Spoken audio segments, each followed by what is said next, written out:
Una actuación novedosa, por Philip K. Dick. A pesar de la hora, la luz estaba encendida en el edificio de apartamentos Abraham Lincoln, ya que era la noche de Todos los Santos. Los residentes, 600 en total, habían sido convocados en el salón del subsuelo de conformidad con los estatutos de la comunidad. Entraron con rapidez de uno en uno, hombres, mujeres y niños. En la puerta, Bruce Corley, armado con un caro y moderno lector de carnés, se aseguró de que no se colaba nadie del exterior.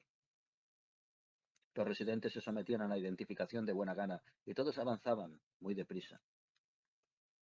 Bruce, ¿cuánto nos ha costado ese trasto? Preguntó Joe Port, el residente más viejo del edificio.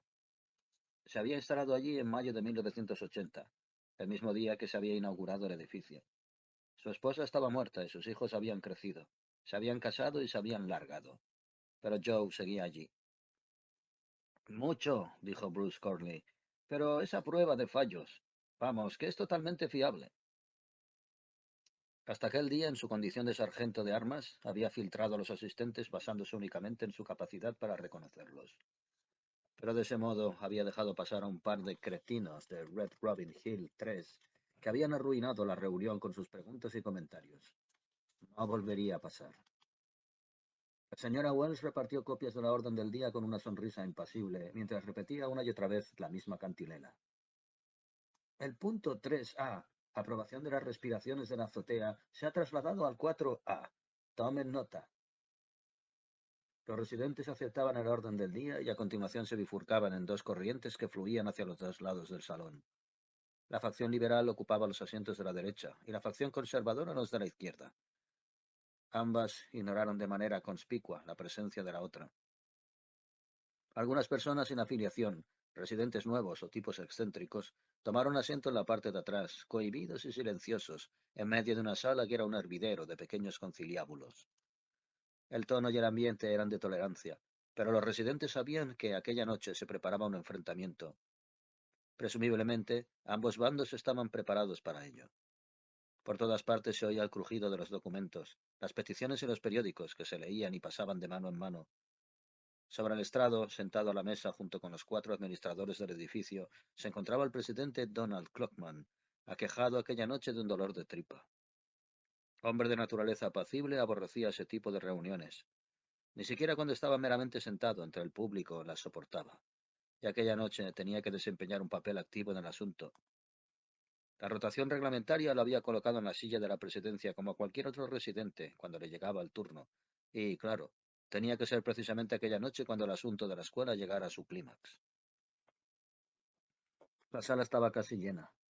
Patrick Doyle, el actual piloto celeste del edificio, imbuido de un aparente fervor con su toga blanca, alzó las manos para pedir silencio.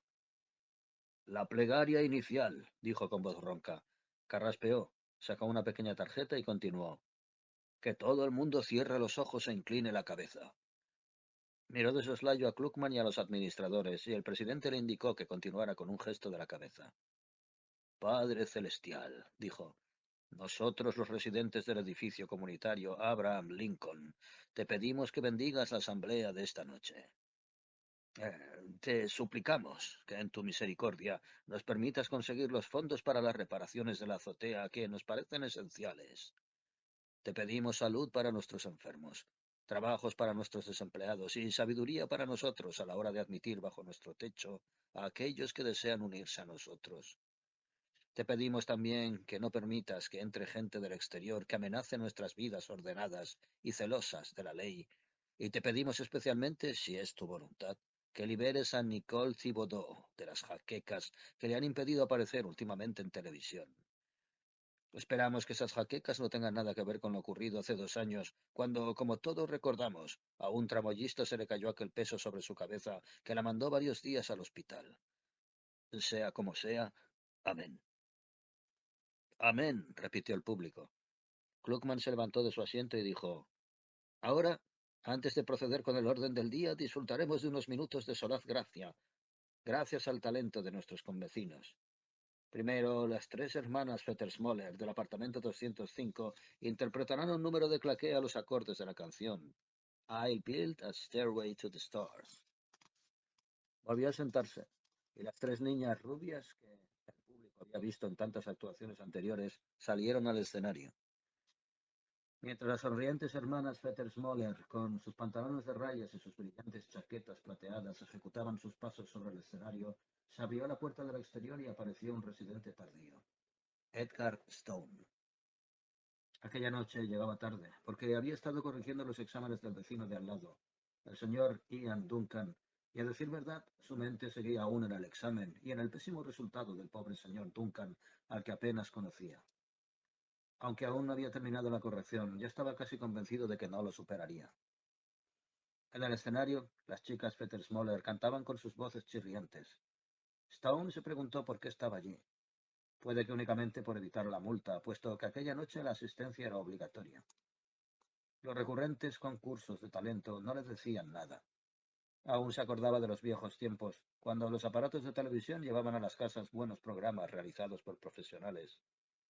Ahora, claro está, todos los buenos profesionales estaban a sueldo de la Casa Blanca y la televisión era un medio únicamente educativo. El señor Stone se acordó de las películas antiguas con cómicos como Jack Lemmon y Shirley MacLaine, y tras mirar de nuevo a las gemelas Fetter-Smoller, dejó escapar un gemido. Corley lo oyó y le dirigió una mirada severa. Al menos había ahorrado la plegaria. Le mostró su tarjeta de identidad a la nueva máquina de Corley y éste lo dejó entrar al pasillo para que pudiera ir a sentarse. ¿Estaría Nicole allí aquella noche? ¿Habría un cazatalentos de la Casa Blanca entre el público? No había ningún rostro desconocido. Las chicas Fetter-Smoller estaban perdiendo el tiempo. Se sentó, cerró los ojos y se limitó a escuchar, incapaz de seguir presenciando aquello. Nunca lo conseguirán, pensó. Al final tendrán que aceptarlo y sus padres también. Carecen de talento, como el resto de nosotros. Los apartamentos Abraham Lincoln han añadido muy poco a la reserva cultural del país, a pesar de su laboriosa determinación. Y vosotras, no vais a cambiar eso. El patetismo de la ambición de las chicas Fetter-Smoller le hizo recordar una vez más los exámenes que Ian Duncan, tembloroso y pálido, le había entregado aquella misma mañana.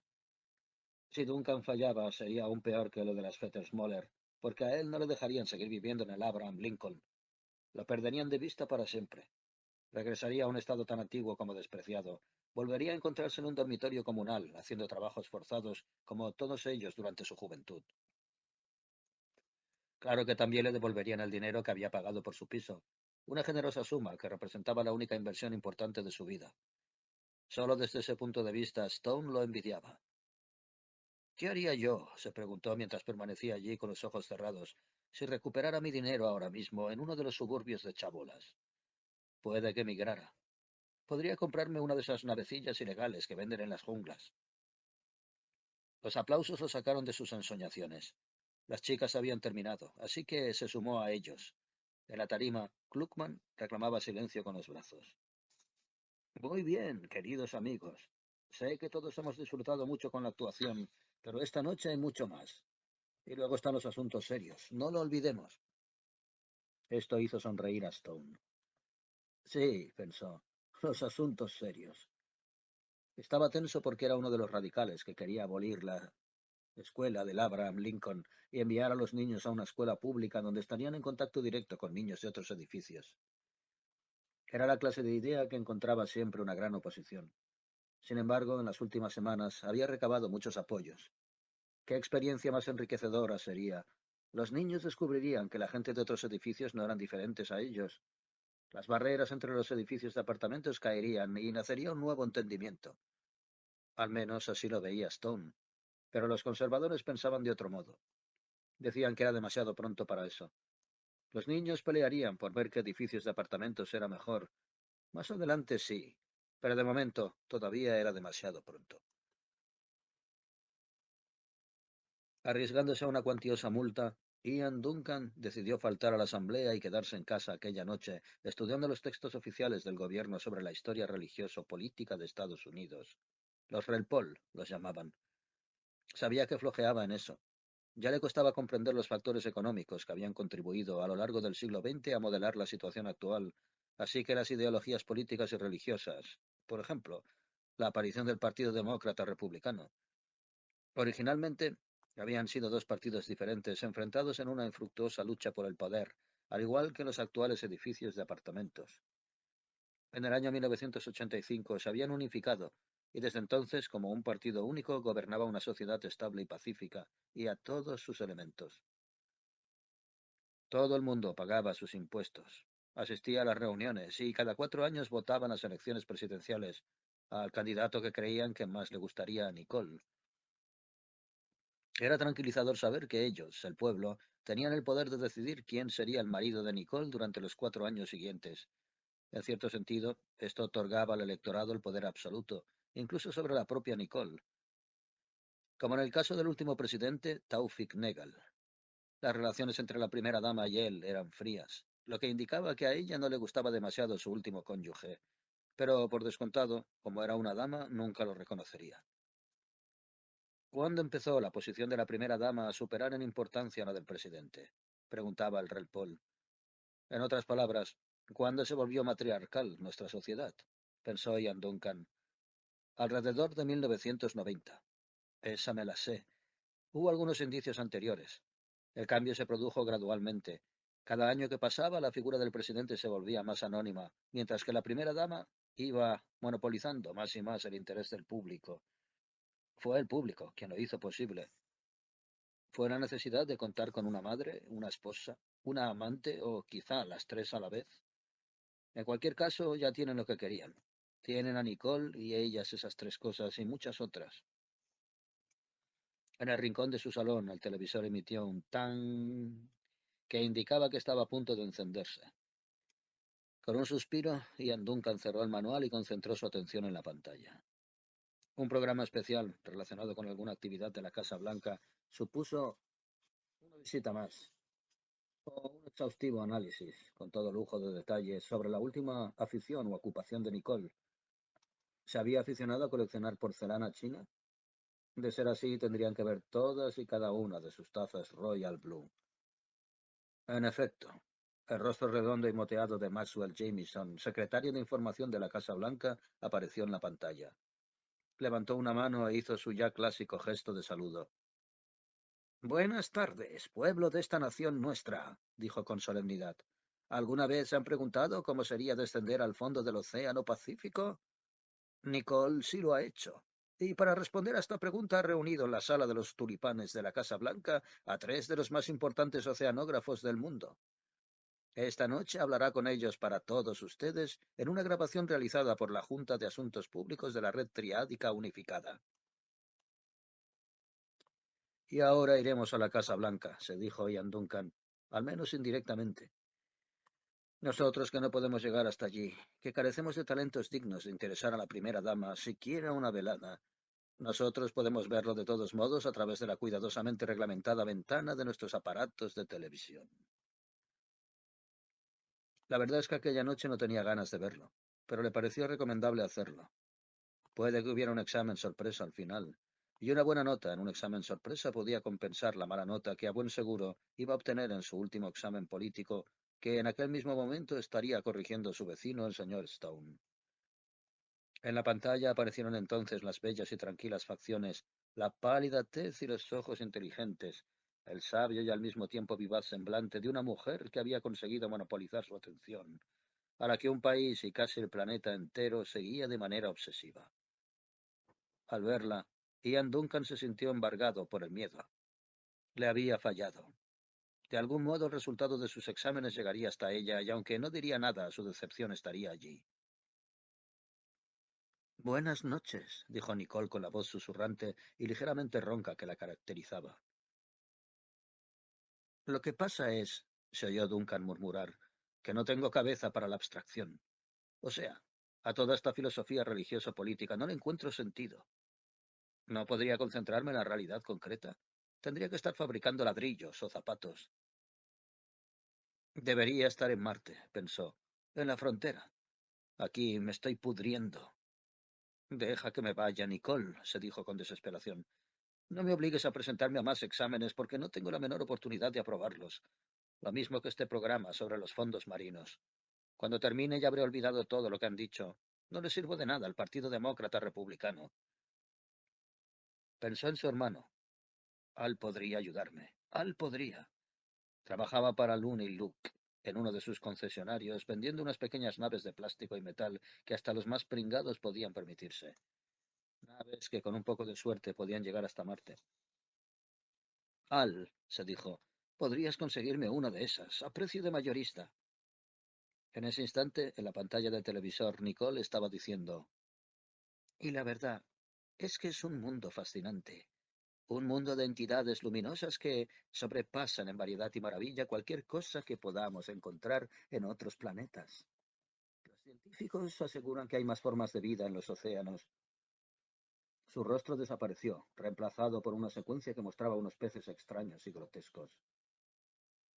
Esto forma parte de la propaganda, comprendió Ian Duncan. Un intento deliberado de que apartemos nuestra mente de Marte y de la idea de escapar del partido. Y de ella. En la pantalla un pez de aspecto bulboso estaba mirándolo. A su pesar, logró capturar su atención. Jesús, se dijo, qué mundo más raro. Nicole, me tienes atrapado. Ojalá Al y yo hubiéramos triunfado. Ahora mismo podríamos estar actuando para ti, haciéndote feliz. Mientras tú entrevistaras a esos oceanógrafos de fama mundial, Al y yo estaríamos tocando discretamente en segundo plano, quizá una de las variaciones en dos partes de Bach. Fue hasta el armario de su apartamento, se agachó y sacó un objeto cuidadosamente envuelto en una tela. Cuánta fe teníamos en esto, recordó. Desenvolvió la jarra con delicadeza, aspiró hondo y tocó un par de notas vacías. Los hermanos Duncan y su orquesta de jarras formada por Al y él mismo, especializados en sus propias versiones de obras de Bach, Mozart y Stravinsky. Pero el cazatalentos de la Casa Blanca, maldito, no les había dado una sola oportunidad. La cosa estaba hecha. Les había dicho, Chesapeake, el fabuloso jarrista de Alabama, había acudido a la Casa Blanca para entretener y deleitar a los 12 miembros más uno de la familia Thibodeau con sus versiones de Derby Run, John Henry y obras así. Pero, había protestado Ian Duncan, lo nuestro es la música clásica. Tocamos sonatas de Beethoven. Ya los llamaremos, dijo con brusquedad el cazatalentos, si Nicky muestra interés en el futuro. Nicky. Ian se había quedado blanco. Tales confianzas con la primera dama. Al y él habían abandonado, cuchicheando el escenario con sus jarras para que pudieran salir los siguientes, un grupo de perros caracterizados como personajes de Hamlet. Los perros tampoco lo habían conseguido, pero ese era un pobre consuelo. Según me han dicho, estaba diciendo Nicole en aquel momento, llega tan poca luz a las profundidades oceánicas que... En fin, miren a este curioso espécimen. Un pez precedido por una especie de brillante linterna apareció en la pantalla. En ese momento llamaron a la puerta. Ian dio un respingo y fue a abrir, lleno de inquietud. Su vecino, el señor Stone, estaba allí. Parecía nervioso. ¿No está en la reunión de todos los santos? Dijo. Si lo comprueban, se enterarán. Traía los exámenes corregidos. ¿Qué tal lo he hecho? Dígame, preguntó Ian, y se preparó para recibir la respuesta. Stone entró en el apartamento y cerró la puerta. Volvió la mirada hacia el televisor. Vio a Nicole sentada en compañía de sus oceanógrafos. Le prestó atención un instante y entonces con voz ronca dijo: Bien. Le ofreció el examen. ¿He aprobado? Preguntó Duncan. No podía creerlo. Sostuvo el examen y lo miró con incredulidad, y entonces entendió lo que había pasado. Stone había conspirado para que lo superara. Había falsificado la puntuación, posiblemente por razones humanitarias. Duncan alzó la cabeza y se miraron sin decir nada. Es horrible, pensó. ¿Qué voy a hacer ahora? Su reacción lo dejó asombrado, pero ahí estaba. Quería suspender, comprendió. ¿Por qué? Para poder salir de aquí y tener una excusa para abandonarlo todo, mi apartamento, mi trabajo, y largarme. Emigrar sin otra cosa que la ropa que llevara encima, en una navecilla destartalada que caería hecha pedazos en cuanto tocara el suelo de Marte. Gracias, dijo con abatimiento. Hoy por ti, mañana por mí, respondió Stone. Oh, sin duda, dijo Duncan. Stone abandonó el apartamento, dejando a solas con la televisión, la jarra, los exámenes falsificados y sus pensamientos. Al, tienes que ayudarme, pensó. Tienes que sacarme de aquí. Ni siquiera soy capaz de fracasar solo. En la pequeña trastienda de la jungla de cacharros número 3, Al Duncan, con los pies encima de la mesa, fumaba un cigarro mientras veía pasar a los transeúntes por las calles del centro de Reno, Nevada. Más allá del brillo de los cacharros nuevos, engalanados con banderolas y serpentinas, vio una forma que esperaba oculta bajo el cartel que anunciaba Looney Luke. Y no fue el único que la vio. En aquel momento llegaban por la calle una mujer y un hombre, precedidos por un niño que, con una exclamación, empezó a gesticular vigorosamente. Papá, mira, mira, ¿sabes lo que es? Mira, es una pápula. Vaya, dijo el hombre con una sonrisa. Pues sí, Marion. Mira, una de esas criaturas marcianas escondida debajo de ese cartel. ¿Qué te parece si vamos a hablar un poco con ella? Se dirigió hacia allí en compañía del muchacho. La mujer, sin embargo, continuó por la acera. Vamos, mamá, suplicó el niño. En su oficina, Al manipuló delicadamente los mandos que tenía debajo de la camisa. El pápula salió de debajo del cartel de Looney Luke y, dirigido por Al, se encaminó sobre sus 6 gruesas patas hacia la acera. Con un sombrerito estúpido redondo sobre las antenas, dirigió su bizca mirada hacia la mujer. Establecido el tropismo, el pápula fue tras ella, con gran satisfacción del padre y el hijo. Mira, papá, está siguiendo a mamá. Mamá, date la vuelta y mira. La mujer volvió la cabeza, vio el achaparrado organismo con su cuerpo de bicho y se echó a reír. A todos les encanta el pápula, se dijo Al. Qué gracioso es el pápula. Habla, pápula. Saluda a la agradable señora que se está riendo de ti. Los pensamientos del pápula dirigidos a la mujer alcanzaron a Al. Estaba saludándola, diciéndole lo mucho que se alegraba de conocerla. La tranquilizó con sus pensamientos y fue atrayéndola hasta conseguir que volviera por la acera y se reuniera con su marido y su hijo. Allí estaban los tres, recibiendo los impulsos mentales que emanaban de una criatura marciana que había llegado a la Tierra sin planes hostiles y sin capacidad alguna de causar daño. El pápula los amaba, igual que ellos a él. Se lo dijo en aquel momento. Les transmitió la gentileza, la cálida hospitalidad a la que estaba acostumbrado en su propio planeta. Qué lugar tan maravilloso debía de ser Marte, estarían pensando el hombre y la mujer en aquel momento, mientras el pápula emitía sus recuerdos, su actitud. No es un lugar frío y paranoide como la sociedad terrícola. Nadie espía a los demás. Nadie corrige los eternamente repetidos exámenes políticos semanales y los entrega a los comités de seguridad una semana de cada dos. Pensad en ello, estaba diciéndoles el pápula, mientras ellos permanecían allí en la acera paralizados, incapaces de seguir adelante. Allí seréis vuestros propios amos, libres para trabajar vuestra propia tierra, profesar vuestras propias creencias y ser vosotros mismos. Miraos aquí, temerosos hasta de permanecer donde estáis, escuchándome, temerosos de... Será mejor que nos vayamos, dijo el hombre a su esposa con voz nerviosa. Oh, no, suplicó el niño. Vamos, nunca había visto un pápula. Seguro que trabaja en ese concesionario. El muchacho señaló en su dirección y Al se encontró bajo la mirada penetrante del hombre. Claro, dijo este. Los usan para vender cacharros. Ahora mismo lo que está haciendo es tratar de convencernos. El hechizo se esfumó visiblemente en sus facciones. Hay un hombre ahí sentado, manejándolo. Pero, pensó el pápula, eso no cambia la verdad de lo que digo. Aunque sea un truco para atraer clientes. Podríais ir a Marte. Podríais ir vosotros, tú, con tu familia, y verlo con tus propios ojos. Solo necesitas el valor para liberarte. ¿Lo tienes? ¿Eres un hombre de verdad? Cómprale un cacharro a Looney Luke. Cómpralo, mientras aún tienes la ocasión, porque tú sabes que algún día, y no dentro de mucho, la ley cerrará sus fauces sobre este resquicio, y ya no habrá más junglas de cacharros. No habrá más grietas en los muros de esta sociedad autoritaria por la que algunos afortunados, todavía consiguen escapar.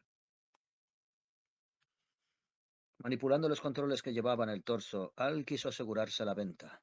La intensidad de las emisiones del pápula se incrementó. Debes comprar un cacharro, instó la criatura al marido. Financiación de primera, garantía, muchos modelos para elegir. El hombre dio un paso hacia el aparcamiento. Deprisa, insistió el pápula. En cualquier momento las autoridades podrían cerrar el concesionario y ya no podrías hacerlo. Así es como lo hacen, dijo el hombre con dificultades. El animal atrapa a la gente con su hipnosis. Tenemos que irnos. Pero no se fue. Ya era demasiado tarde. Iba a comprar un cacharro y Al, en su oficina, ya estaba tirando del carrete. Se levantó poco a poco. Hora de salir y cerrar el trato. Desactivó el pápula, abrió la puerta de la oficina y salió al aparcamiento, donde un rostro que conocía demasiado bien caminaba en su dirección entre los cacharros. Era su hermano Ian, al que no veía desde hacía años. Joder, pensó, ¿qué querrá? Y precisamente ahora. Al, dijo su hermano mientras lo llamaban con gestos. ¿Podemos hablar un momento? ¿Estás muy ocupado? Sudoroso y pálido se acercó y miró a su alrededor con algo que parecía pánico. Su aspecto había empeorado mucho desde la última vez que se habían visto. Escucha, dijo Al con rabia, pero ya era demasiado tarde. La pareja y su niño habían dado media vuelta y se alejaban rápidamente por la acera. No quería molestar, musitó Ian. No molestas, respondió Al mientras seguía con mirada triste al matrimonio. ¿Qué pasa, Ian? No tienes buen aspecto. ¿Estás enfermo? Pasa a la oficina. Condujo a su hermano al interior y cerró la puerta. He venido por las jarras. ¿Recuerdas cuando queríamos llegar a la Casa Blanca? Al, tenemos que intentarlo de nuevo. La verdad es que no puedo seguir así. No soporto haber fracasado en lo que para los dos era la cosa más importante de nuestra vida. Jadeando se limpió el sudor de la frente con el pañuelo. Le temblaban las manos. Yo ya ni conservo la jarra, dijo Al tras una pequeña pausa. Pues tienes que ayudarme. Podemos grabar nuestras partes por separado, usando mi jarra, y luego enviar la cinta a la Casa Blanca. Esta sensación de opresión, no sé si puedo vivir con ella. Tengo que volver a tocar. Si empezáramos a practicar las variaciones Goldberg ahora mismo, en 2 meses podríamos. Al lo interrumpió. ¿Aún vives en ese sitio? ¿El Abraham Lincoln? Ian asintió. ¿Y sigues trabajando en Palo Alto como inspector de maquinaria? No entendía por qué estaba su hermano en aquel estado. Demonios, si las cosas empeoran, siempre puedes emigrar. Pero volver a lo de las jarras es imposible. Llevo años sin tocar. De hecho, desde la última vez que nos vimos. Un minuto. Giró los diales del mecanismo que controlaban el pápula junto a la acera. La criatura respondió y regresó lentamente a su posición bajo el cartel. Al verlo, Ian dijo: Pensaba que estaban todos muertos. Y lo están. Pero ese se mueve y... Es falso, dijo Al. Un títere. Lo controlo yo. Le enseñó a su hermano el aparato de control. Atrae a la gente que pasa por la calle. De hecho, se supone que Luke tiene uno de verdad en el que se basan los otros. Nadie sabe si es cierto, y la ley no puede tocarlo porque técnicamente es ciudadano de Marte. Aunque tenga uno de verdad, no pueden hacer nada al respecto. Se sentó y encendió un cigarrillo. Suspende un examen del Relpol, le dijo a su hermano. Pierde el apartamento y recupera tu depósito. Tráeme el dinero y te venderé un estupendo cacharro con el que podrás ir a Marte. ¿Te parece? He tratado de suspender el examen, dijo Ian, pero no me han dejado. Han cambiado los resultados. No dejarán que me marche. ¿Quién es? Un vecino. Se llama Ed Stone. Lo hizo deliberadamente. Lo vi en su cara. Puede que pensara que estaba haciéndome un favor. No lo sé. Miró a su alrededor. Qué oficina más bonita. Duermes aquí, ¿no? Y cuando te mudas, te la llevas. Sí, dijo Al. Siempre estamos preparados para alzar el vuelo. La policía había estado a punto de detenerlo varias veces, a pesar de que el concesionario podía alcanzar la velocidad de escape en 6 minutos. Cuando se acercaban, el pápula lo detectaba, aunque no con la suficiente rapidez para que pudieran escapar con comodidad. Por lo general se trataba de una fuga desorganizada y apresurada, y se dejaban atrás una parte del parque de cacharros. Vas solo un paso por delante de ellos, murmuró Ian, y sin embargo no parece importarte. Supongo que es cuestión de actitud. Si me pillan, dijo Al, Luke me sacará. La figura turbia y poderosa de su jefe siempre estaba ahí respaldándolo, así que ¿de qué tenía que preocuparse? El magnate de los cacharros conocía 1 millón de trucos. El clan de los Thibodeau limitaba sus ataques contra él a artículos de denuncia en prensa y televisión, donde se cebaban en su vulgaridad personal y la baja calidad de sus vehículos. Sin duda le tenían miedo. Te envidio, dijo Ian. Envidio tu tranquilidad, tu calma. ¿No tiene piloto celeste tu edificio? Ve a hablar con él. No me serviría de nada, dijo Ian con amargura. Ahora mismo es Patrick Doyle y está tan mal como yo. Y Don Kluckman, nuestro presidente, está peor aún. Es un manojo de nervios. De hecho, el edificio entero parece al borde de un ataque de nervios. Puede que tenga que ver con las jaquecas de Nicole. Al miró a su hermano y vio que lo decía en serio. La Casa Blanca y todo lo que la rodeaba significaba mucho para él. Seguía dominando su vida, como cuando eran niños. Buscaré mi jarra, dijo en voz baja. Me pondré a practicar. Por ti. Lo intentaremos una vez más. Ian se lo quedó mirando boquiabierto y mudo de agradecimiento. Sentados en la oficina del edificio Abraham Lincoln, Don Kluckman y Patrick Doyle estudiaron la solicitud presentada por el señor Ian Duncan del apartamento 304. El señor Duncan deseaba aparecer en el concurso de talentos bisemanal cuando estuviera presente un cazatalentos de la Casa Blanca. La solicitud era completamente rutinaria, salvo por el hecho de que Ian pedía actuar junto con un individuo que no era un inquilino. Es su hermano, dijo Doyle. Me habló de él una vez, actuaban hace años. Música barroca, con 2 jarras. Algo novedoso. ¿En qué edificio de apartamentos vive el hermano? Preguntó Kluckman. La aprobación de la solicitud dependerá de las relaciones entre el otro edificio y el Abraham Lincoln. En ninguno. Vende cacharros para ese tal Looney Luke, ya sabes. Esas naves baratas que usan para llegar a Marte. Vive en un concesionario, según tengo entendido. Se desplazan. Es una vida de nómada. Seguro que has oído hablar de ello. Sí, dijo Kluckman, y es totalmente inadmisible. Esa actuación no puede interpretarse en nuestro escenario. Con un hombre así, no. No tengo nada en contra de que Ian Duncan toque su jarra. Es un derecho fundamental y no me sorprendería que fuera una actuación satisfactoria. Pero la participación de un foráneo va en contra de nuestras tradiciones. Nuestro escenario es de uso exclusivo para nuestros residentes. Siempre ha sido así, y tiene que seguir siendo así. Así que no tiene sentido ni hablar de ello. Miró con aire crítico al piloto celeste. Es cierto, dijo Doyle, pero también es pariente directo de uno de los nuestros, ¿no? Está permitido invitar a los parientes a presenciar el espectáculo, así que, ¿por qué no dejarle participar? Para Ian significaría muchísimo. Imagino que ya sabe que últimamente las cosas no le han ido demasiado bien. No es una persona demasiado inteligente. De hecho, en mi opinión, debería tener un trabajo manual, pero si posee alguna aptitud artística, por ejemplo, eso de las jarras. Kluckman examinó su documentación y vio que 2 semanas más tarde, un cazatalentos de la Casa Blanca visitaría el Abraham Lincoln. Como es natural, las mejores actuaciones se programarían aquella noche. Los hermanos Duncan y su orquesta de jarras tendrían que ganarse el privilegio de estar allí, y Kluckman creía que había varias actuaciones de mayor entidad. Después de todo, jarras, y ni siquiera electrónicas. Muy bien, le dijo a Doyle. Adelante. Es un gesto encomiable, dijo el piloto celeste con una sonrisa cargada de sentimentalismo que molestó a Kluckman.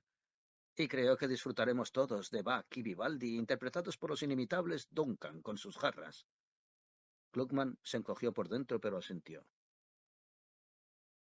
La gran noche, cuando se dirigían al auditorio del piso 1 del Abraham Lincoln, Ian Duncan vio que detrás de su hermano iba la forma achaparrada de la criatura marciana, el pápula. Se detuvo en seco. ¿Vas a llevarte eso? Tú no lo entiendes, dijo Al. ¿No teníamos que ganar? Al cabo de una pausa, Ian replicó. Pero así no. Sí, lo entendía. El pápula haría con el público lo mismo que había hecho con los transeúntes. Ejercería su influencia mental sobre ellos para provocar una decisión favorable. Ese era el concepto de la ética que tenía un vendedor de cacharros, comprendió Ian. A su hermano le parecía la cosa más normal del mundo. Si no podían ganar con su virtuosismo, ganarían por medio del pápula. Ay, dijo Al con un ademán, no tires piedras contra tu propio tejado. Lo único que voy a hacer es utilizar una pequeña táctica subliminar, como lleva haciéndose siglos. Es un método muy antiguo y totalmente respetable de influir en la opinión pública. A ver, afrontémoslo. Llevamos años sin tocar las jarras de manera profesional. Tocó los controles que llevaba en la cintura y el pápula correteó hacia ellos. Volvió a tocarlos. Y en la mente de Ian apareció una persuasiva idea. ¿Por qué no? Todo el mundo lo hace. Con dificultades dijo, aparta esa cosa, Al. Su hermano se encogió de hombros, y aquella idea que había invadido su mente se retiró gradualmente. Sin embargo, un residuo de ella permaneció allí. Ya no tenía tan clara su posición. Eso no es nada comparado con lo que puede conseguir la maquinaria de Nicole, señaló Al ver la expresión de su cara. Alguno ha convertido la televisión en un instrumento de persuasión de alcance planetario. Ese es el verdadero peligro, Ian. El pápula es algo tosco. Sabes que te está manipulando. Cuando escuchas a Nicole, no. La presión es sutil, pero al mismo tiempo total. Yo no entiendo de esas cosas, dijo Ian. Solo sé que si no lo conseguimos, si no logramos llegar a la Casa Blanca, la vida, por lo que a mí se refiere, dejará de tener sentido. Y eso es una idea que nadie me ha metido en la cabeza. Simplemente, así es como me siento. La idea es mía, joder. Abrió la puerta y Al entró en el auditorio con su jarra por el mango. Ian entró tras él, y un instante después se encontraban los dos en el escenario mirando una sala medio llena. ¿Alguna vez la has visto? Preguntó Al. Constantemente. Me refiero en la realidad, en persona, en carne y hueso, por decirlo así. Claro que no, respondió su hermano. Esa era la cuestión. El objeto de su obsesión, llegar a la Casa Blanca, verla de verdad, no a través de la televisión. Dejaría de ser una fantasía, se convertiría en realidad. Yo la vi una vez, dijo Al. Acababa de aterrizar con el concesionario cerca de una calle importante de Shreveport.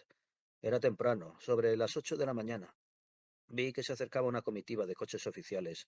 Como es natural, pensé que se trataba de la policía e inicié el despegue, pero no era la policía. Era una caravana, y Nicole iba en ella. Había acudido a inaugurar un nuevo edificio de apartamentos, el más grande del mundo. Sí, dijo Ian, el Paul Bunyan. Todos los años, el equipo de fútbol americano de la Abraham Lincoln jugaba contra ellos y perdía. El Paul Bunyan contaba con más de 10.000 inquilinos, todos ellos procedentes de las clases administrativas. Era un edificio muy exclusivo, reservado a miembros activos del partido capaces de pagar sus exorbitantes alquileres. Tendrías que haberla visto, dijo Al meditabundo, mientras sentados en sus asientos con las jarras en el regazo observaban al público. Tocó a su pápula con el pie. Se había colocado debajo de su silla, donde nadie podía verla. Sí, murmuró. Tendrías que haberla visto. No es igual que en televisión, en absoluto. Ian asintió. Había empezado a sentir aprensión. En pocos minutos los presentarían. Había llegado el momento de su prueba. Al ver la tensión con la que agarraba su jarra, su hermano dijo: ¿Quieres que use el pápula o no? Tú decides. Enarcó una ceja. Úsalo, dijo Ian.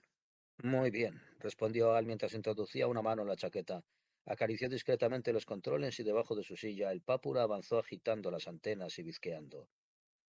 El interés del público se multiplicó al instante. Los espectadores se inclinaron hacia adelante para ver mejor, algunos de ellos riendo de puro deleite. Mirad, dijo un hombre con tono excitado. Era Joe Port, y parecía tan emocionado como un niño. ¡Un pápula! Una mujer se levantó para poder verlo con más claridad y Ian pensó: a todos les encanta el pápula. Vamos a ganar, toquemos la jarra o no. ¿Y luego qué? ¿Ver a Nicole nos hará más felices? ¿Es eso lo que nos sacará de este desesperado e inmenso descontento, esta nostalgia, este anhelo que nada de este mundo puede colmar? Ya era demasiado tarde. Las puertas del auditorio se habían cerrado y Don Cluckman se había levantado y pedía silencio con las manos. Muy bien, amigos, dijo utilizando el micrófono que llevaba en la solapa. Vamos a presenciar unas cuantas actuaciones para disfrute de todos. Como podéis ver en los programas, primero tenemos un grupo estupendo, los hermanos Duncan y su orquesta de jarras con un repertorio de melodías de Bach y Handel que harán las delicias de los melómanos. Con una enorme sonrisa en los labios, se volvió hacia Ian y Al, como diciendo: ¿Qué os parece esta presentación? Al no le prestó atención. Con la mirada clavada en el público, manipuló delicadamente sus controles y luego recogió su jarra. Se volvió hacia Ian y dio un pisotón. La tocata y fuga en re menor abría la actuación. Al empezó a soplar. Pum, pum, pum, pum, pum, pum, pum, pum, pum, pum, pum, pum. Las mejillas se le hincharon y se le pusieron coloradas mientras soplaba. El pápula cruzó el escenario y luego con una serie de torpes y graciosos movimientos bajó hacia las primeras filas del público. Tenía que empezar a trabajar. La noticia de que los hermanos Duncan habían sido seleccionados por el cazatalentos de la Casa Blanca, aparecida en el tablón comunitario de exterior de la cafetería, dejó a Edgar Stone estupefacto. Volvió a leer el anuncio en varias ocasiones, incapaz de entender cómo aquel triste y nervioso hombrecillo lo había conseguido. Tiene que estar amañado, pensó. Justo cuando yo le entregué los exámenes políticos, habrá conseguido que algún otro le haya hecho un favorcillo. Los había oído con sus jarras. Había estado presente en la actuación y sencillamente los hermanos Duncan no eran tan buenos. Eran buenos, sí, tenía que admitirlo, pero de manera instintiva sabía que había algo más. En su interior sintió una mezcla de rabia y resentimiento por haber falsificado los resultados del examen de Duncan. Yo lo he colocado en la senda del éxito, comprendió. Lo he salvado, y ahora va de camino a la Casa Blanca. No era de extrañar que lo hubiera hecho tan mal en el examen, se dijo. Había estado ocupado practicando con la jarra. No tenía tiempo para ocuparse de los problemas cotidianos a los que tenía que enfrentarse el resto de ellos. Debe de ser maravilloso ser artista, pensó con rencor. Estás exento de todas las normas. Puedes hacer lo que te venga en gana. Se ha burlado de mí, comprendió Stone. Cruzó el pasillo del segundo piso hasta la oficina del piloto celeste del edificio. Tocó el timbre y se abrió la puerta. En su mesa, el piloto, con el rostro arrugado por la fatiga, estaba enfrascado en su trabajo. Padre, dijo Stone, quiero confesarme. ¿Tiene unos minutos? Es urgente y me pesan mucho. Los pecados, me refiero. Patrick Doyle se frotó la frente y asintió. Caray, dijo, o sequía o diluvio. Hoy han pasado 10 residentes por el concesionario. Adelante, señaló la pequeña alcoba que había a un lado. Siéntate y conéctate. Estaré escuchándote mientras relleno estos formularios 410 de Boas. Rebosante de justa indignación con las manos temblorosas, Edgar Stone se adhirió los electrodos del confesionario a los puntos precisos de la sien, y entonces, tras recoger el micrófono, empezó a confesarse. La grabadora comenzó a registrar el sonido de su voz. Impulsado por un falso sentido de conmiseración, empezó. Infringí una norma del edificio. Lo que más me preocupa no es el acto en sí, sino sus motivos. El acto no es más que la consecuencia natural de una actitud equivocada hacia mis convecinos. La persona en cuestión, el señor Duncan, obtuvo un resultado muy malo en su último examen Red Bull, y yo decidí evitar su justa expulsión del Abraham Lincoln. Me identifiqué con él porque subconscientemente me considero un fracasado como residente de este edificio y como hombre, así que falsifiqué la nota para que pudiera probar. Obviamente, habrá que someterlo a un nuevo examen del Red Bull después de anular el que falsifiqué. Miró al piloto celeste, pero no tuvo reacción alguna. Adiós a Ian Duncan y sus jarras clásicas, se dijo Stone. El confesionario ya había analizado su confesión. Emitió una tarjeta y Doyle se levantó fatigadamente para recogerla. Tras leerla con detenimiento, dirigió la mirada hacia su vecino. Señor Stone, dijo, según esto, su confesión no es tal confesión. ¿Qué le preocupa realmente? Vuelvo a empezar desde el principio. No ha sondeado usted lo bastante hondo y no nos ha contado sus auténticas preocupaciones. Y le sugiero que empiece por confesar por qué, consciente y deliberadamente, ha hecho una confesión falsa. Nada de eso, dijo Stone, pero su voz le pareció débil, incluso a él mismo. Quizá podríamos hablarlo de manera informal. Es cierto que falsifiqué el resultado del examen de Ian Duncan. Ahora bien, en cuanto a mis motivos, Doyle lo interrumpió. ¿Está celoso de Duncan? ¿Por lo de su éxito con la jarra y la visita a la Casa Blanca? Hubo un silencio. Es posible, admitió Stone al fin. Pero eso no cambia el hecho de que, atendiendo a la normativa vigente, Ian Duncan no debería seguir viviendo aquí. Al margen de mis motivos para actuar, debería ser expulsado. Consulte usted el Código de Comunidades Vecinales. Sé que contiene una sección referente a este tipo de situaciones. Pero no puede usted marcharse, replicó el piloto celeste, sin confesarse. Debe complacer a la máquina. Está intentando forzar la expulsión de un vecino para satisfacer sus necesidades emocionales. Confiéselo. Y puede que hablemos del código y de la situación de Ian Duncan. Stone soltó un gemido y volvió a colocarse los electrodos en las sienes. Muy bien, masculló. Odio a Ian Duncan porque posee talento artístico y yo no. Estoy dispuesto a someterme al veredicto de un juicio de 12 vecinos y aceptar la expiación por mi pecado, pero insisto en que Duncan sea sometido a otro Relpol. No pienso dar mi brazo a torcer. No tiene derecho a seguir viviendo entre nosotros. Está mal, tanto moral como legalmente. Al menos ahora está usted siendo honesto, dijo Doyle. De hecho, dijo Stone, me gusta la música de jarra. Estuve la otra noche y me gustó la actuación, pero tengo que proteger los intereses de la comunidad. El confesionario le pareció emitido un bufido desdeñoso al expulsar una segunda tarjeta, pero puede que solo fuera su imaginación. Está yendo a peor, dijo Doyle tras leer la tarjeta. Mire esto. Se la pasó a Stone. Su mente es un verdadero caos de motivaciones ambivalentes. ¿Cuándo fue la última vez que se confesó? Ruborizado, Stone murmuró: Creo que en agosto. Por entonces el piloto celeste era Pepe Jones. Vamos a tener que trabajar mucho con usted, dijo Doyle, mientras encendía un cigarrillo y se recostaba en su asiento.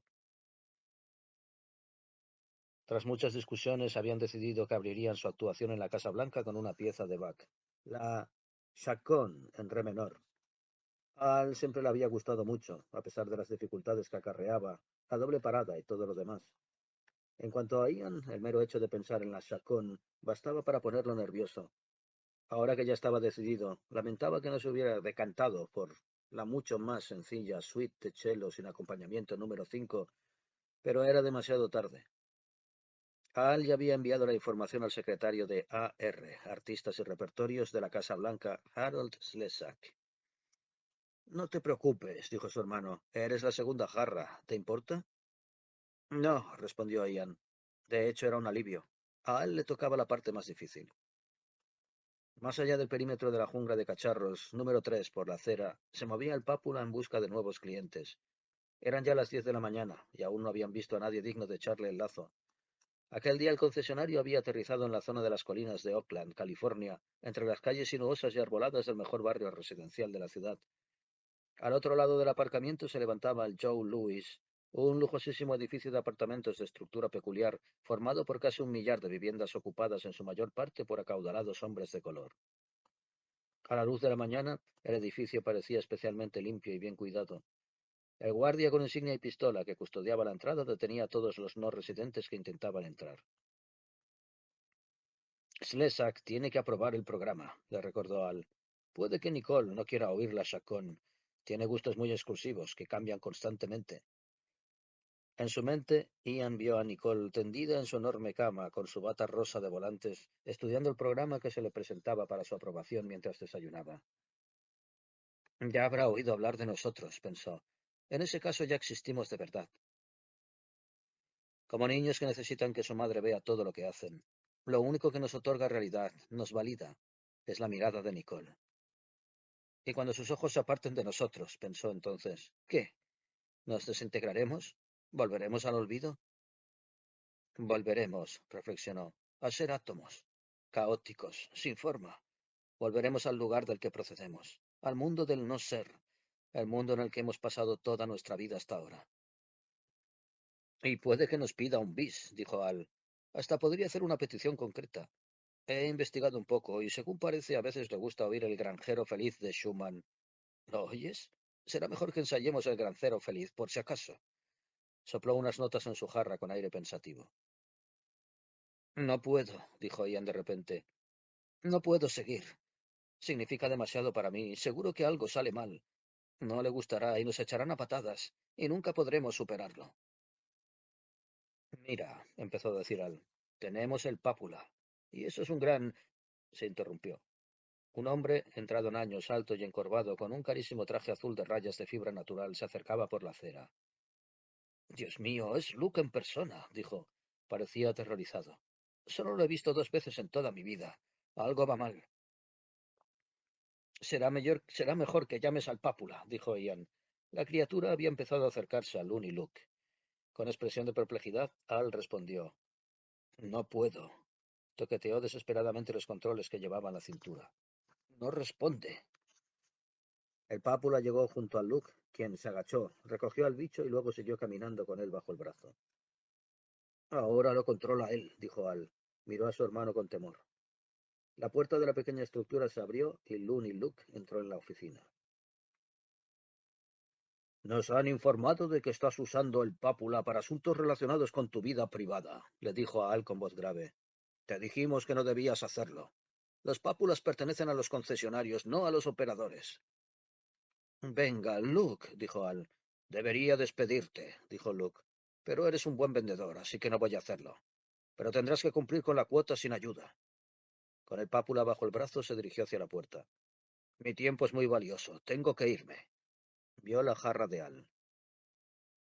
Eso no es un instrumento musical. Es un recipiente para beber cerveza. Escucha, Luke, replicó Al. Esto es publicidad. Si actuamos para Nicole, la red de junglas de cacharros ganará prestigio, ¿no? No quiero prestigio, dijo Luke deteniéndose en la puerta. No quiero tener nada que ver con Nicole Thibodeau. Dejo que ella dirija su sociedad como mejor le parezca y yo dirijo las junglas como mejor me parece a mí. No la liemos. Dile a Slezak que no podéis actuar y olvidemos el asunto. De todos modos, ningún hombre en sus cabales se dedicaría a hacer música soplando en una jarra. En eso te equivocas, dijo Al. El arte se puede encontrar en las más cotidianas manifestaciones de la vida, como estas jarras. Luke se hurgó la boca con un mondadientes de plata y luego dijo: Ahora no tendrás un pápula para ablandar a la primera familia. Piensa en ello. ¿Realmente crees que podéis conseguirlo sin el pápula? Tras un momento de pausa, Al dijo: Tiene razón. Lo conseguimos gracias al pápula, pero, joder, hagámoslo, de todos modos. Tienes agallas, dijo Luke, pero no sentido común. Sin embargo, te admiro. Ahora veo por qué te has convertido en uno de los mejores vendedores de la organización. Nunca te rindes. Llévate el pápula a la noche de la actuación en la Casa Blanca y me lo devuelves a la mañana siguiente. Le arrojó el rollizo bicho a Al. Este lo agarró y lo apretó contra su pecho como si fuera un almohadón. Puede que la publicidad nos venga bien, dijo Luke, pero una cosa sí te digo. A Nicole no le gustamos. Se le ha escapado demasiada gente por nuestra culpa. Somos un resquicio en la estructura de mamá. Y mamá lo sabe. Sonrió enseñando su dentadura de oro. Gracias, Luke, dijo Al. Eso sí, yo manejaré al pápula, dijo Luke. Por control remoto. Se me da un poco mejor que a ti. A fin de cuentas, yo los construí. Claro, dijo Al. De todos modos, tendré las manos ocupadas tocando. Sí, dijo Luke. Necesitarás las dos manos para tocar esa jarra. Algo en su tono hizo que Ian Duncan se sintiera intranquilo. ¿Qué pretende? Se preguntó. Pero en cualquier caso, su hermano y él no tenían alternativa. No les quedaba más remedio que usar el pápula, y además seguro que Luke sabía manejarlo como nadie. Solo un momento antes había demostrado su superioridad sobre Al, y como él mismo había dicho, este estaría ocupado soplando su botella. Sin embargo, Looney Luke, dijo, ¿conoces a Nicole en persona? Fue un pensamiento repentino, una intuición inesperada. Claro, dijo Luke con voz tranquila. Nos conocimos hace años. Yo hacía marionetas. Mi padre y yo viajábamos por el país con un espectáculo de marionetas. Finalmente llegamos a la Casa Blanca. ¿Y qué pasó? Preguntó Ian. Al cabo de una pausa, Luke respondió. No le gustamos. Dijo que nuestras marionetas eran indecentes, o algo así. Y la odias, comprendió entonces Ian. No la has perdonado. ¿Y lo eran? Le preguntó. No, respondió Luke. A ver, uno de los números era un striptease. Teníamos unas marionetas que representaban a bailarinas de cabaret, pero nadie se había quejado nunca. Mi padre se lo tomó muy mal, pero a mí me dio igual. Terminó con rostro impasible. ¿Ya era entonces primera dama? Preguntó Al. Oh, sí, dijo Luke. Lleva 73 años en el cargo, ¿no lo sabías? No es posible, dijeron Al e Ian casi al unísono. Pues claro que lo es, repuso Luke. Ahora es una mujer muy vieja, una abuela, pero seguirá teniendo buen aspecto, supongo. Lo sabréis cuando la veáis. Aturdido, Ian dijo, pero en televisión. Ah, sí, asintió Luke. En televisión aparenta unos 20 años, pero buscad en los libros de historia. Son hechos. Está todo ahí. Los hechos, comprendió Ian, no significaban nada cuando podías ver con tus propios ojos que seguía tan joven como siempre, y nosotros la vemos a diario. Luke está mintiendo, pensó. Lo sabemos. Todos lo sabemos. Mi hermano la vio. Si fuera como tú dices, me lo habría dicho. La odias, por eso lo dices. Consternado le dio la espalda. No quería tener nada que ver con él. 73 años en el cargo. De ser verdad, casi tendría 90. Se estremeció al pensarlo. Desterró la idea de sus pensamientos, o al menos lo intentó. Buena suerte, chicos, dijo Luke. aún con el mondadientes en la boca. Aquella noche, Ian Duncan tuvo un sueño terrible. Una vieja horrorosa lo aferraba con sus retorcidas garras verdes, tratando de conseguir que hiciera algo. Él no sabía lo que era porque su voz, sus palabras, convertidas en un indistinto torrente de sonidos que salía por su boca de dientes rotos, se perdía en la retorcida hebra de saliva que resbalaba desde sus labios hasta su barbilla. Trató de liberarse. Por el amor de Dios, dijo la voz de Al. Despierta de una vez. Tenemos que trasladar el concesionario. Teóricamente tenemos que estar en la Casa Blanca dentro de 3 horas. Nicole, comprendió Ian mientras se incorporaba medio aturdido. Estaba soñando con ella. Vieja y arrugada, pero ella. De acuerdo, murmuró al tiempo que abandonaba el camastro. Oye, Al, dijo, ¿tú crees que es tan vieja como dice Looney Luke? Y si es así, ¿qué? ¿Qué hacemos entonces? Tocar, respondió su hermano. Tocar las jarras. Pero no podría soportarlo, dijo Ian. No soy tan flexible. Esto está convirtiéndose en una pesadilla. Luke controla el pápula y Nicole es una anciana. ¿Qué sentido tiene hacerlo? ¿No podemos volver a lo de antes, a verla en la tele y quizá alguna vez en la vida la veamos desde muy lejos, como tú en Shreveport? Me he dado cuenta de que es suficiente para mí. Solo quiero eso, su imagen. ¿Te parece bien? No, dijo Al implacable. Tenemos que hacerlo. Recuerda que siempre te queda la opción de emigrar a Marte. El concesionario ya había levantado el vuelo y avanzaba en dirección a la costa este y Washington, D.C. Cuando aterrizaron, Slisak, un tipo regordete y dicharachero, los recibió con toda afabilidad. Les estrechó la mano mientras les indicaba el camino a la entrada de servicio de la Casa Blanca. Su programa es ambicioso, dijo con voz timbrada de entusiasmo.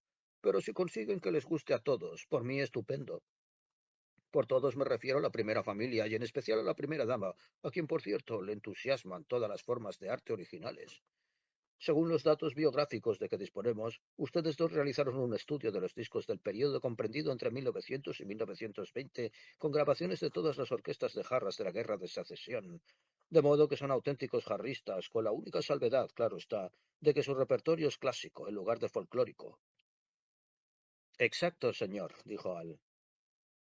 ¿Y no podrían incluir algún número folk? Preguntó Slesak mientras pasaba junto a los guardias de la puerta y entraba en la Casa Blanca por un pasillo alargado, cubierto por una moqueta e iluminado por velas dispuestas a intervalos regulares. Por ejemplo, si se me permite la sugerencia, Rockabye My Sarah Jane. ¿Está en su repertorio? Si no, está, dijo secamente Al. La añadiremos hacia el final. Excelente, dijo Slesak mientras los invitaba amistosamente a seguir. Y ahora, ¿me permiten preguntar qué es esa criatura que llevan? Miró el pápula con escaso entusiasmo. ¿Está viva? Es nuestro animal totémico, respondió Al. ¿Quiere decir que es un amuleto? ¿Una mascota? Exacto, dijo Al. Nos ayuda a eliminar la ansiedad. Le dio unas palmaditas en la cabeza. Y forma parte de la actuación. Baila mientras tocamos, ya sabe, como uno de esos monos. Asombroso, dijo Slesak con renovado entusiasmo. Yo veo. Nicole estará encantada. Siento debilidad por las cositas blandas y peludas. Les abrió una puerta. Y allí estaba. ¿Cómo podía Luke estar tan equivocado? Pensó Ian. Era aún más bella que en la televisión y la imagen era muchísimo más nítida. Esa era la principal diferencia. La fabulosa autenticidad de la apariencia, su realidad sensorial. Los sentidos percibían la diferencia. Estaba allí, sentada, con unos pantalones de algodón azules, unos mocasines en los pies, una blusa blanca descuidadamente abrochada que dejaba entrever, o al menos eso le pareció a él, la piel suave y bronceada. ¿Con qué informalidad viste? Pensó Ian. Sin afectación, ni pomposidad algunas, con el pelo muy corto para que se pudieran admirar con más facilidad su hermoso cuello y sus orejas. Y además, pensó, es tan joven. No aparentaba ni 20 años. ¡Qué vitalidad! La televisión era incapaz de captar el delicado resplandor de su piel y la perfección de sus contornos. Nicky, dijo Slesak, estos son los jarristas clásicos. La primera dama levantó la mirada del periódico que estaba leyendo y volvió la cabeza hacia ellos. Entonces sonrió. Buenos días, dijo. ¿Han desayunado? Podemos ofrecerle un poco de tocino canadiense, mantequilla y café, si les apetece. Curiosamente, la voz no parecía proceder de ella. Se materializaba en la parte superior de la sala, junto al techo, casi. Al mirar hacia allí, Ian localizó una serie de altavoces y vio que una barrera de cristal lo separaba de Nicole. Una medida de seguridad, sin duda. Se sintió un poco decepcionado, a pesar de entenderlo perfectamente. Si le ocurría algo. Ya hemos comido, señora Thibodeau, dijo Al, pero aún así, gracias. También él estaba mirando los altavoces. Ya hemos comido, señora Thibodeau, pensó absurdamente Ian sin poder contenerse. ¿No es al revés en realidad? ¿No es ella, sentada ahí con sus pantalones de algodón azules y su camisa, la que nos devora? En ese momento, el presidente Taufik Negal, un hombre esbelto, atildado y de tez morena, entró en la habitación por una puerta situada detrás del asiento de Nicole. Ella lo miró y dijo, «Mira, Taffy, tienen uno de esos pápulas. Qué gracioso, ¿no?» «Sí», dijo el presidente con una sonrisa de pie junto a su mujer. «¿Podría verlo?» preguntó Nicole a Al. «Deje que pase». Hizo una seña y la pared de cristal empezó a levantarse. Al dejó el pápula en el suelo y este correteó hacia Nicole por debajo de la barrera. Se subió a su regazo de un salto, y Nicole lo sostuvo con sus fuertes manos y lo miró detenidamente. «Caramba», dijo, «pero si no está vivo, es solo un juguete». «No sobrevivió ninguno», dijo Al. «Por lo menos que sepamos. Pero es un modelo auténtico basado en los restos que encontramos en Marte». Dio un paso hacia ella. La barrera de cristal volvió a bajar. Al se quedó allí, aislado del pápula, con cara de tonto y boquiabierto. Casi se diría que un poco enojado. Entonces, como por instinto, tocó los controles de su cintura. Durante un momento no ocurrió nada. Pero entonces por fin el pápula reaccionó. Abandonó las manos de Nicole y de un salto volvió al suelo. La primera dama, con los ojos brillantes, soltó una exclamación de asombro. ¿Lo quieres, querida?, preguntó su marido. Seguro que podemos conseguirte uno, o incluso varios. ¿Qué hace?, preguntó Nicole al... Slezak intervino en ese momento con voz entusiasta. Baila, señora, al mismo tiempo que ellos tocan. Lleva el ritmo en los huesos, ¿verdad, señor Duncan? Tal vez podrían tocar algo ahora mismo, una pieza corta para mostrárselo a la señora Thibodeau. Se frotó las manos. Al e Ian se miraron. Claro, dijo Al. Podríamos tocar una pequeña pieza de Schubert, el arreglo de la trucha. Muy bien, Ian, vamos allá. Abrió el estuche de su jarra, la sacó y la sujetó con cierta torpeza. Ian lo imitó. Al Duncan, a la primera jarra, dijo, y junto a mí mi hermano Ian, a la segunda, para ofrecerles un concierto de piezas clásicas, empezando con un poco de Schubert. Y entonces, a una señal de Al, empezaron a tocar al unísono. Pum, pum, pum, pum, pum, pum, pum, pum, pum. A Nicole se le escapó una risilla. Hemos fracasado, pensó Ian. Dios, ha ocurrido lo peor. Resultamos ridículos. Dejó de tocar. Al, sin embargo, siguió adelante con los carrillos hinchados y colorados por el esfuerzo. Parecía no darse cuenta de que Nicole estaba tapándose la boca para disimular las carcajadas que le provocaban. Siguió tocando solo hasta el final de la pieza y entonces finalmente también él bajó la botella. El pápula, dijo Nicole controlándose todo lo que podía. No ha bailado. Ni un solo paso. ¿Por qué? Y entonces volvió a echarse a reír sin poder evitarlo. Ahora mismo no lo controlo, dijo Al inexpresivamente. Ahora mismo se maneja por control remoto. Y le dijo al pápula, tú, será mejor que bailes. Oh, es realmente maravilloso, dijo Nicole. Mira, le dijo a su marido, hay que pedirle que baile. Baila, como te llames, Papulita de Marte, o más bien, imitación de Papulita de Marte. Lo empujó con la punta del mocasín, tratando de conseguir que cobrara vida. Vamos, criaturilla sintética y monísima, hecha toda de cables, por favor. El pápula saltó sobre ella. La mordió. Nicole chilló. Un fuerte pop sonó tras ella y el pápula desapareció, transformado en una nube de partículas giratorias. Un guardia de seguridad de la Casa Blanca apareció allí con el rifle en las manos, mirando fijamente a la primera dama y las partículas flotantes. Su rostro estaba en calma, pero las manos y el rifle temblaban. Al empezó a maldecir entre dientes, una especie de cantinera repetida una vez tras otra, las mismas 3 o 4 palabras sin cesar. Luke, dijo entonces volviéndose hacia su hermano, lo ha hecho. Se ha vengado. Estamos acabados. Estaba pálido y parecía agotado. En un acto reflejo empezó a guardar la jarra en su estuche, con una serie de movimientos automáticos ejecutados en perfecta sucesión. Están ustedes arrestados, dijo un segundo guardia de seguridad que acababa de aparecer tras ellos y estaba apuntándolos con su arma. Claro, respondió Al con apatía, asintiendo con la cabeza y temblando como un tentetieso. No hemos tenido nada que ver, arréstenos. Nicole se puso en pie con la ayuda de su marido y se acercó a los dos hermanos. ¿Me ha mordido porque me he reído? Preguntó en voz baja. Slesa, que estaba secándose el sudor de la frente, no dijo nada. Se limitó a mirarlos en completo silencio. Lo siento, dijo Nicole. Lo he hecho enfadar, ¿no? Es una pena. Habríamos disfrutado mucho con su actuación. Ha sido Luke, dijo Al. Luke. Nicole lo estudió. ¿Se refiere usted a Looney Luke, el dueño de esas condenadas junglas de cacharros medio ilegales? Sí, sé a quién se refiere. Me acuerdo de él. Volviéndose hacia su marido, dijo: Será mejor que lo arresten también. Lo que tú digas, respondió el presidente mientras apuntaba algo en un papel. Todo el asunto de las jarras, dijo Nicole, no era más que una tapadera para preparar este atentado, ¿no? Un crimen contra el Estado. Habrá que replantearse la política de invitar a los artistas a actuar aquí. Puede que sea un error. Es demasiado peligroso, lo siento. Estaba pálida y parecía triste. Cruzó los brazos y, perdida en sus pensamientos, empezó a moverse hacia adelante y atrás. Créame, Nicole, empezó a decir Al. Con voz ausente ella respondió: No soy Nicole, no me llame así. Nicole Thibodeau murió hace años. Yo soy Kate Rupert, la cuarta que ocupa su lugar. Solo soy una actriz, lo bastante parecida a la Nicole original como para hacerme pasar por ella. A veces, cuando pasan cosas como esta, preferiría tener otro trabajo. Carezco de autoridad real. Hay un consejo en alguna parte que se encarga del gobierno. Nunca los he visto. Miró a su marido. Ya saben lo que ha pasado, ¿no? Sí, respondió él. Acaban de informarles. Ve usted, dijo Al. Hasta él, el presidente, tiene más poder que yo. Esbozó una sonrisa triste.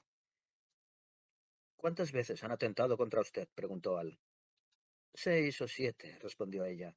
Siempre por razones psicológicas. Complejos de Edipo frustrados o cosas por el estilo. La verdad es que me da igual. Se volvió de nuevo hacia su marido. Creo que estos dos hombres, señaló a Al y a Ian, no parecen saber lo que está pasando. Puede que sean inocentes. ¿Es necesario matarlos? Preguntó a su marido, a Slesak y a los guardias de seguridad. No veo por qué no podemos borrarles parte de la memoria y soltarlos. ¿No podríamos hacerlo? Su marido se encogió de hombros. Si es lo que quieres. Sí, dijo ella, lo prefiero. Me facilitaría el trabajo. Llevadlos al centro médico de Bethesda y luego dejadlos ir. Vamos a recibir a los siguientes artistas. Un guardia de seguridad clavó el cañón de su rifle en la espalda de Ian. Por el pasillo, por favor. Vale, murmuró Ian aferrando su jarra. ¿Pero qué ha pasado? Se preguntó. No termino de entenderlo. Esa mujer no es Nicole, y lo que es peor, Nicole ya no existe. Solo existe la imagen de televisión, y tras la imagen, tras la mujer, otro grupo que es el que gobierna. Una especie de consejo. Pero ¿quiénes son y cómo se hicieron con el poder? ¿Lo sabremos alguna vez? Hemos llegado tan lejos, casi hasta saber lo que pasa en realidad, la realidad que se esconde detrás de la ilusión. ¿No podrían contarnos el resto? ¿Qué importaría ahora? ¿Cómo? Adiós, le dijo Al en aquel momento. ¿Cómo? Respondió con horror. ¿Por qué me dices eso? Nos van a soltar, ¿no? No nos acordaremos el uno del otro, dijo Al. Créeme, no dejarán que mantengamos un lazo así. De modo que... extendió la mano. De modo que adiós, Ian. Hemos llegado a la Casa Blanca, eso tampoco lo recordarás, pero es la verdad. Lo conseguimos. Esbozó una sonrisa torcida. Muévanse, les dijo el guardián de seguridad. Con las jarras en las manos se echaron a andar por el pasillo, hacia la puerta y la ambulancia de color negro que los esperaba al otro lado. Era de noche, e Ian Duncan se encontró en una esquina desierta, helado y tiritando, parpadeando bajo la luna blanca y cegadora del andén de carga de un monorraíl urbano. ¿Qué estoy haciendo aquí? Se preguntó con perplejidad. Consultó su reloj de pulsera. Eran las 8. Debería estar en la reunión de todos los santos, ¿no? Estaba un poco aturdido. No puedo perdérmela, comprendió. 2 seguidas. La multa puede ser espantosa. Sería la ruina. Echó a andar. Su edificio, el Abraham Lincoln, con su red de torres y ventanales, se alzaba frente a él. No estaba muy lejos, y se apresuró, respirando hondo, tratando de caminar a paso rápido. Ya habrá terminado, calculó. Las luces del gran auditorio del subsuelo no estaban encendidas. Maldita sea, masculló con desesperación. ¿Ha terminado ya la reunión de todos los santos? Le preguntó al portero mientras pasaba a su lado con la tarjeta de identidad en alto. Me parece que está usted un poco confundido, señor Duncan, dijo el portero al tiempo que volvía a guardar el arma. Todos los santos fue ayer. Hoy es jueves. Ha ocurrido algo, comprendió Ian, pero no dijo nada. Se limitó a sentir y corrió al ascensor. Al salir a su descansillo se abrió una de las puertas y una figura furtiva lo llamó con gestos. Duncan. Era Corley. Cautelosamente, porque un encuentro así podía ser desastroso, Ian se acercó a él. ¿Qué pasa? Un rumor, dijo rápidamente Corley con la voz teñida de miedo, sobre tu último examen Relpol. Alguna irregularidad. Mañana van a despertarte a las 5 o a las 6 de la madrugada para hacerte un examen sorpresa. Recorrió el pasillo de un lado a otro, con la mirada. Estúdiate el final de la década de los años 80 y los movimientos religioso-colectivistas en concreto, ¿de acuerdo? Vale, dijo Ian con gratitud. Y muchas gracias. Quizá algún día pueda. Dejó la frase a medias porque Corley, tras entrar de nuevo en su apartamento, había cerrado la puerta. Ahora estaba solo. Qué detalle, pensó mientras seguía caminando. Probablemente me haya salvado el pellejo. Si no me lo dice, me habrían expulsado de aquí para siempre. Una vez en su apartamento se puso cómodo, con todos los manuales de historia política de Estados Unidos a su alrededor. Voy a pasar la noche estudiando, decidió. Tengo que pasar ese examen, no hay alternativa. Para mantenerse despierto encendió el televisor. Al cabo de unos segundos, el ser cálido y familiar, la presencia de la primera dama, cobró forma y movimiento y empezó a llenar la habitación. En el número musical de esta noche, estaba diciendo, tenemos a un cuarteto de saxofonistas que interpretará temas de las óperas de Wagner, especialmente mi favorita, Los Maestros Cantores. Creo que a todos nos resultará una experiencia profundamente grata y enriquecedora. Y después de eso, mi marido, el presidente y yo les hemos preparado una de sus actuaciones favoritas, la del violonchelista de fama mundial, Henry Leclerc, con piezas de Jerome Kern y Cole Porter. Sonrió. E Ian Duncan, rodeado por sus manuales, le devolvió la sonrisa. Me pregunto, ¿cómo será tocar en la Casa Blanca? Se dijo. Actuar delante de la primera dama. Qué lástima que nunca haya aprendido a tocar ningún instrumento.